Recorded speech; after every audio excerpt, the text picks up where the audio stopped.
নারায়ণগঞ্জের দেওভোগ এলাকার একটি ভবনে গ্যাসের লিকেজ থেকে বিস্ফোরণে ৩ জন আহত হয়েছেন। তাদের মধ্যে 2 জন দগ্ধ হয়েছেন। শুক্রবার ইফতারের পর দেওভোগ পাক্কা রোড এলাকায় আরমান মিয়ার মালিকানাধীন 3তলা ভবনের নিচতলায় ঝুটের গোডাউনে এই বিস্ফোরণের ঘটনা ঘটে। আহতরা হলেন ঝুট ব্যবসায়ী শিপন, তার কর্মচারী সগির ও ভাড়াটিয়া লিটন।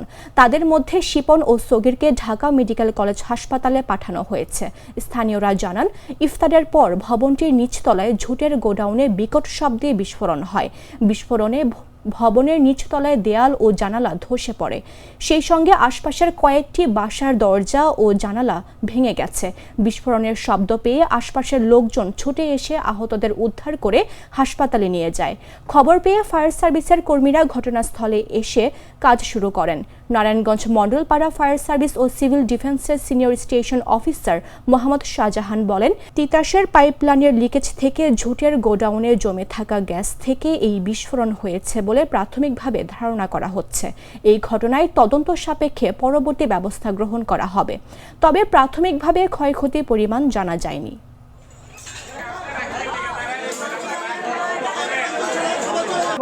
আমরা মনে বুঝছিলাম কোনো ভূমিকম্প হয়েছে, আইসা দেখে এটা ভাঙ্গা মানুষ জন্য আতঙ্কের ভিতরে আছে।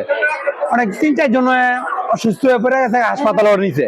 আমরা দেখলাম, দেখা সবাই এলাকার মানুষ মিলা সহযোগিতা করলাম। আগুনও জ্বলছিল। আগুন জ্বলার পর আমাদের এখানে ফায়ার সার্ভিসের বোতল আছে সবার কারখানায়, ওখান থেকে আগুন নিয়ন্ত্রণ করা হলো।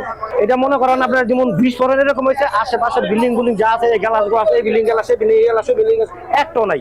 মানে কি হয়েছে তদন্ত করে বার করতে হইব। আমরা এটুকু জানি যে আগুন জ্বলছিল, আগুন নেমে পোলাবেনে গিয়ে বার নিভাইছে, আর 2 জন মনে আহত হয়েছে। এটা বিট্রিয়ে নিয়েছে একজনটা, আরেকজন টাকা লয়ে আছে।